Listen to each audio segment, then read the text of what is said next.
Hey, new power generation. It's Wednesday, which means new comics. So let's get going. I saw my pimp today, so I got 4 comics, which in Marvel, these are all 4 Marvel books, so that's half my paycheck right there.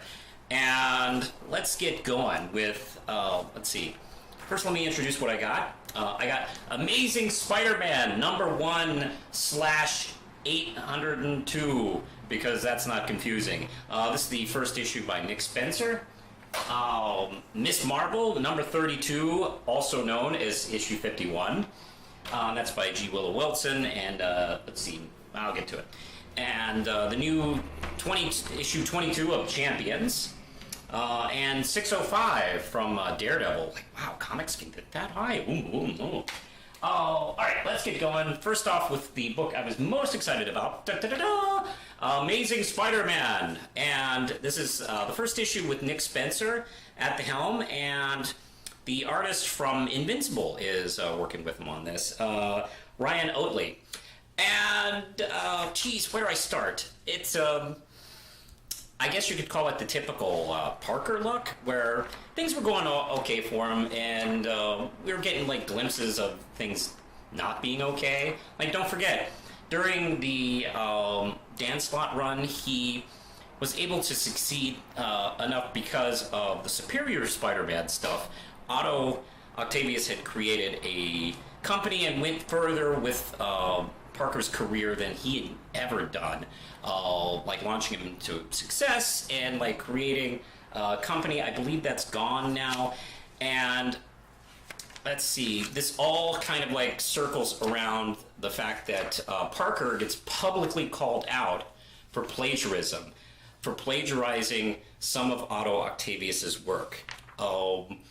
Here's the funny thing. When Dr. Octopus was in Peter Parker's body and living his life, he kind of copied his own work and used that to advance his career as Peter Parker. So when all that was over and Peter Parker was in his own body again, he kind of like kept going with that company. And now people have noticed, like, oh, hey, this work looks like his work. You're a faker. And his career is kind of ruined. He had a nice job with the Bugle. Even Aunt May is like disappointed and disgusted with him. The Kingpin, by the way, separately is trying to like sabotage Spider-Man publicly by like kind of making him the favorite superhero of the town, which of course makes all the other heroes going, oh yeah, you and Kingpin are cool, I guess. So yeah, things are kind of shitty, and he of course goes to Mary Jane, which everybody's disappointed and pissed at Peter except Mary Jane, which she has an amazing reaction to this problem. She laughs about it because, okay, all right, let me get this straight. You're being called out for plagiarism, and you can't defend yourself because you would have to say, hey, a supervillain took over my body and plagiarized himself. Yeah, even in the Marvel universe, that sounds like crazy bullshit. So it's so over-the-top ridiculous, she actually just finds it funny and listens to him, and, is usually the voice of reason. Right now, he's like living with a couple of guys, one of which is a former supervillain, the Boomerang. Not the DC Boomerang, the lamer Marvel Boomerang. And all the while, that is like circling this kind of like framing sequence where everybody in the Marvel Universe is fighting this like infestation of these aliens that just don't seem to stop, and they're like undefeatable. And he realizes that it was all an illusion by Mysterio. And Mysterio has like this one little tiny speech like, hey, you know what? I thought I'd go for the brass ring and do something different, and this was my one big gesture, to turn my whole life around. Does that make sense? And he goes, yeah, it kind of does. And Peter goes back, and he and Mary Jane are getting back together. As you know, I took like, a decade-long break from Spider-Man because of Brand New Day. I guess I picked a really good time to come back. Thank you, Nick Spencer, for making us laugh at love again. The art is really gorgeous and fun. I like Oatley's work. It really fits Spider-Man. It picks up really nicely from past continuity and creating apparently a new storyline. And of course, Parker has to kind of rebuild his credibility publicly.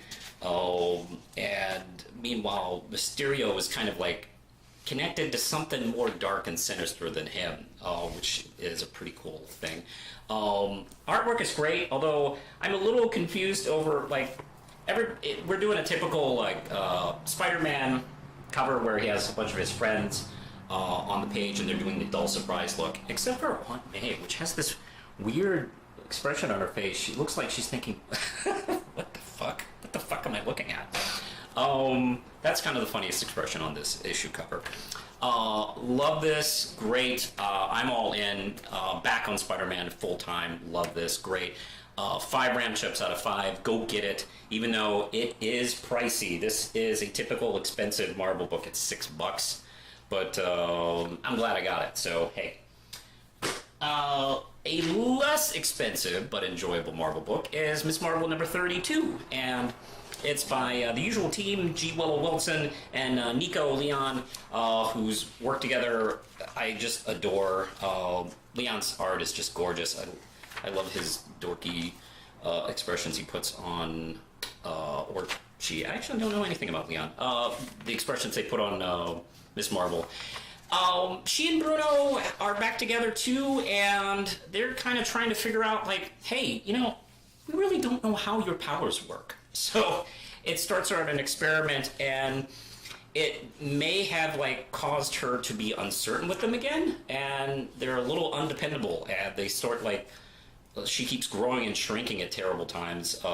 Worse yet, you know, when the Shocker shows up to cause some destruction in her town, because like, hey, he's like, after like 50 years, he figured out like, oh, hey, maybe I should go elsewhere besides New York City to cause problems, where there's less superheroes. And of course, that's when he attacks and her powers kind of go awry. Love this. The art is just gorgeous, as always. And this issue pretty much focuses just on Kamala and Bruno. And the whole like dialogue between them is great, and I'm kind of a sucker for the powers go out of whack kind of storyline, and this seems to be like a promising chapter in that kind of thing. I'm gonna also give this 5 Ram chips out of 5. Go check this out; it's a really good issue. Let's go to Daredevil, and it's by Charles Soule. And who's doing the art on this? Blah blah blah blah blah. Mike Henderson, who I'm not familiar with his work, but it's really good looking stuff. Anyway, it's the last chapter in the Ninjas Take Over New York City storyline with Matt Murdock still in charge of New York City because Kingpin got shot full of arrows, and because he was the deputy mayor, he actually became mayor. And he's basically leads the charge against the Beast. One of the most disgusting, like he looks like a boil with a cape. And let's see, he leads the charge with like the superheroes and the cops all teaming up. Nice big public display too, by the way, leading for Kingpin's campaign against superheroes a little damaged. Now that the dust is cleared, Kingpin comes back to take his seat, and Matt quits. He goes, you know what, I'm not going to be your deputy mayor, so gone. What's cool is this end scene where he threatens to like fight him over the position, and he goes, okay, I'll just leave and quit if you just give up the campaign. And he goes, okay, fine. And now I've had mixed feelings about Daredevil not being a publicly known hero anymore, his secret being like a secret again. Yeah, I have a lot of mixed feelings, but one of the cool positives is the advantages he gets again, because as he leaves, he hears behind the door Kingpin and Wesley talking about, ooh, I thought he was going to find out that we fixed the election. Which Kingpin would have never done that back in the days when he knew the secret identity. So yeah, that's pretty cool kind of cliffhanger. So now we kind of know what direction Matt's going to be taking for the time being. I guess another part is I love this part where the Beast and his minions come to City Hall to literally fight City Hall, and he tells the commissioner to give him a blind spot because essentially he made a deal with the Beast and he reneged on it, and now they're attacking, which is why they're doing it. And he tells the commissioner, like, I'm sorry, this is my fault. And she goes, well, what did you do? And he said, well, I needed the power to defeat Muse, and I gave in. And she goes, what, the cop killing villain Muse? And she tells him, like, okay, you know what? Forget it. We're fighting for you. We're fighting with you. It's like that's a really cool moment. Yeah, I'm gonna give this 4 out of 5 RAM chips. Pretty good conclusion, I thought. I don't know. It's just the way the hand was taking over the city was a little too easy, considering this is Marvel's New York City. Like maybe if this was like, I don't know, like Gotham or Richmond, I could probably believe that a little bit heavier. All right, one last issue, and it's Champions 22 by the new current team, Jim Zub and Kevin Libranda. I haven't seen Libranda's work. I don't know if he's permanent, but holy crap, I hope he stays. His stuff is gorgeous. And there's been a couple of new changes to the team from other issues and other books, but I can jump on board. The Astonishing Hulk, or Astounding Hulk, or whatever the hell Amadeus Cho's name was, he has like physically changed, and he decided to come up with a new name since Bruce Banner is back as the Hulk. So he's calling himself Brawn, which is a pretty awesome name, and I can't believe DC and Marvel have never really taken that name and ran with it before. And his look is really good. He's got a full body costume, which is pretty similar to his Hulk costume, and he's got a leaner look. It looks really good. He's nice and distinguished, I think, and instead of just looking like the Hulk with a cool hairdo. And he's still got the pointy hair here. Also, Ironheart also decides to distinguish herself a little bit. Her armor is a little bit different than Iron Man's now. Instead of looking like a skinny Iron Man, she's got a little bit more of a specific look. Looks a little waspy, but otherwise I'm kind of down with it. And let's see, we got some stuff going on with the Vision maybe dying, and he and Viv have that's kind of like I think the focal point of this story, of them kind of coming to terms with each other about it.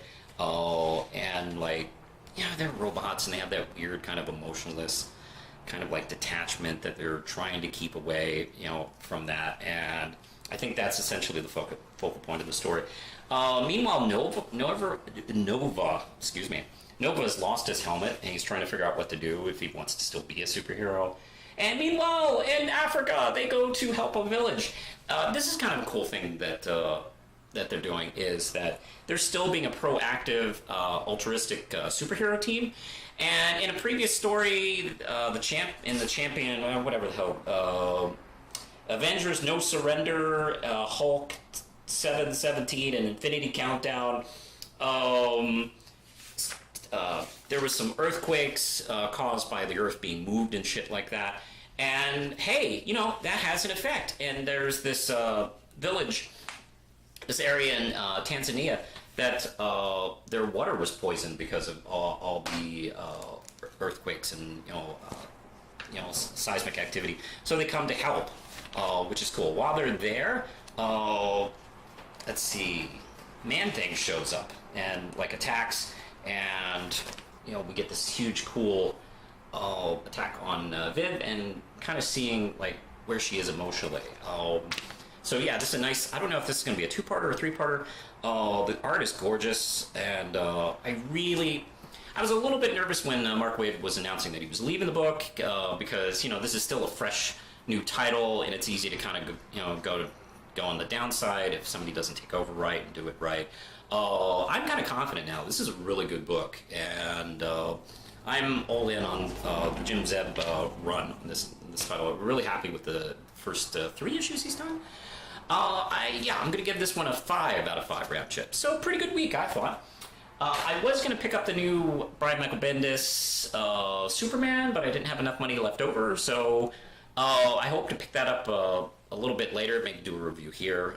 If not, you can let me know. What did you pick up this week? Hey, did you like any these comics, or did you pick up any other comics that you were digging or not digging? Let me know in the comments below, and don't forget you can like, subscribe, hit the notification bell. Whew, is there anything else? Oh, yeah, I'm on a bunch of social media stuff, so you can find me at Twitter at The Real Manos, Facebook, Real Manos, and if you want to support this channel and maybe help me out with like the gargantuan Marvel price tags, you can support this channel on Patreon.